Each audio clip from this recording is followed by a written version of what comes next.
الحمدللہ الحمدللہ وکفا والسلام علی عباده الذین اصطفى اما بعد فاعوذ باللہ من الشیطان الرجیم بسم اللہ الرحمن الرحیم قال تبارک وتعالی فی القرآن المجید والفرقان الحمید فلا تظلموا فیہن انفسکم صدق اللہ العظیم۔ میرے محترم بھائیوں، دوستو، بزرگوں، اللہ تعالیٰ جل جلالہ پاک نے فرمایا ہے، یعنی ان حرمت والے مہینوں میں تم اپنی جانوں پر ظلم نہ کرو۔ ظلم نہ کرنے سے مراد یہ ہے کہ ان مہینوں میں گناہوں سے بچو، بدعات اور منکرات سے بچو، چونکہ اللہ تعالیٰ جل جلالہ تو عالم الغیب ہے، جنت جانتے تھے کہ ان اور حرمت والے مہینوں میں لوگ اپنی جانوں پر ظلم کریں گے اور اپنی طرف سے عبادت کے طریقے گڑھ کر ان پر عمل کرنا شروع کر دیں گے۔ اس لیے فرمایا کہ اپنی جانوں پر ظلم نہ کرو۔ دوسروں کی مجالس میں بھی شرکت نہیں کرنا چاہیے۔ شیعہ حضرات اس مہینے میں جو کچھ کرتے وہ اپنے مسلک کے مطابق کرتے ہیں، لیکن بہت سے اہل سنت حضرات بھی ایسے مجلسوں میں اور تعزیتوں میں اور ان کے کاموں میں شریک ہو جاتے ہیں جو بدعات اور منکر کی تعریف میں آ جاتے ہیں۔ قرآن کریم نے تو صاف حکم دیا ہے کہ ان مہینوں میں اپنی جانوں پر ظلم نہ کرو، بلکہ ان اوقات کو اللہ تعالیٰ جل جلالہ کی عبادت میں اور اس کے ذکر میں اور اس کے لیے روزے رکھنے میں اور اس کی طرف رجوع کرنے میں اور اس سے دعائیں کرنے میں صرف کر لو اور ان فضولیات سے اپنے آپ کو بچا لو۔ اللہ تعالیٰ جل جلالہ اپنے فضل و کرم سے اس مہینے کی حرمت اور عاشوراء کی حرمت اور عظمت سے فائدہ اٹھانے کی ہم سب کو توفیق عطا فرمائے اور اپنی رضا کے مطابق اس دن کو گزارنے کی توفیق عطا فرمائے۔ 10 محرم میں پیش آنے والے واقعات کا ذکر کر رہا ہوں۔ نمبر 1، حضرت آدم علیہ السلام کی توبہ کی مقبولیت۔ نمبر 2، فرعون سے حضرت موسیٰ کلیم اللہ علیہ السلام اور ان کی امت کی نجات۔ کشتی نوح اسی دن جودی پہاڑ پر ٹھہری۔ حضرت یونس علیہ السلام اسی دن مچھلی کے پیٹ سے باہر آئے۔ یوسف علیہ السلام کا کنویں سے نکلنا۔ حضرت عیسیٰ علیہ السلام کی ولادت اور آسمانوں کی طرف اٹھایا جانا اسی دن میں۔ حضرت داؤد علیہ السلام کی توبہ۔ نمبر 8، حضرت ابراہیم علیہ السلام مبارک کی ولادت۔ نمبر 9، حضرت یعقوب علیہ السلام کی بینائی کا لوٹنا اسی دن میں۔ جناب نبی کریم صلی اللہ علیہ وآلہ وسلم خاتم النبیین مبارک کی اگلی پچھلی لغزشیں حق تعالیٰ جل جلالہ نے معاف کر دیا ہے۔ یہ 10 واقعہ شرح بخاری علامہ عینی نے ذکر کیے ہیں۔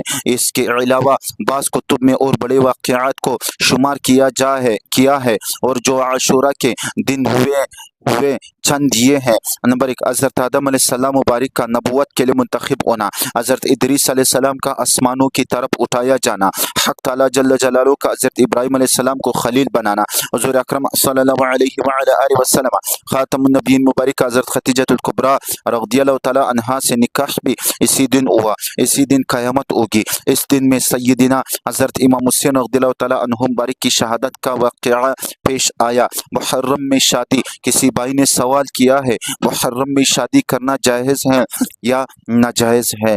یہ سوال انشاءاللہ بعد میں ہم وہ اس پہ لب کشائی کریں گے۔ شہادت سیدنا حسین رضی اللہ تعالیٰ عنہ مبارک اہل سنت والجماعت تمام اہل بیت رضوان علیہم اجمعین کی وسیع عزت کرتے ہیں اور ان سے سچی عقیدت اور محبت رکھتے ہیں، جس طرح شیعہ صاحبان ان کے مدح اور ان کی محبت کے دعوے دار ہیں۔ چنانچہ عقیدہ اہل سنت میں حضرت امام حسین رضی اللہ تعالیٰ عنہ مبارک کے مناقب کا نمونہ ملاحظہ ہو۔ حضرت سعد بن ابی وقاص رضی اللہ تعالیٰ عنہ مبارک سے روایت ہے کہ جب یہ آیت نازل ہوئی، ندعو ابناءنا و ابناءکم، اور تو نبی کریم صلی اللہ علیہ وآلہ وسلم خاتم النبیین مبارک نے حضرت علی کرم اللہ وجہہ مبارک، حضرت بی فاطمہ رضی اللہ تعالیٰ عنہا، حضرت امام حسن اور حضرت امام حسین رضی اللہ تعالیٰ عنہما و عنہم اجمعین مبارک کو بلایا اور فرمایا، اے اللہ میرے اہل بیت یہ لوگ ہیں۔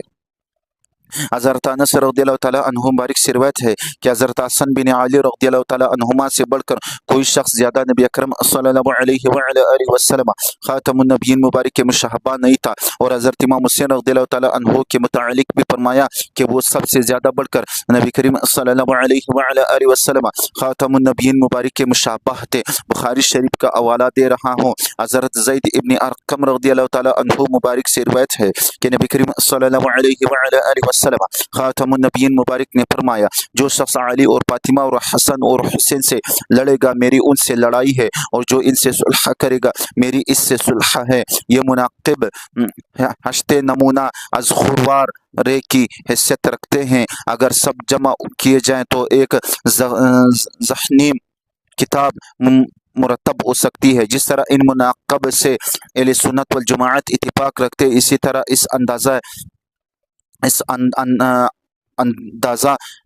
دردناک داستان ظلم و ستم یعنی حادثہ شہادت سیدنا امام حسین رضی اللہ تعالیٰ عنہ مبارک سے بھی سنیوں کا اتفاق ہے الحمدللہ، چنانچہ احباب کی اطلاع کے لیے اس کا ذکر کرنا مناسب معلوم ہوتا ہے۔ سوال بھائی نے کیا ہے، وہ سوال یہ ہے، محرم الحرام میں شادی کرنا جائز ہے یا ناجائز؟ جواب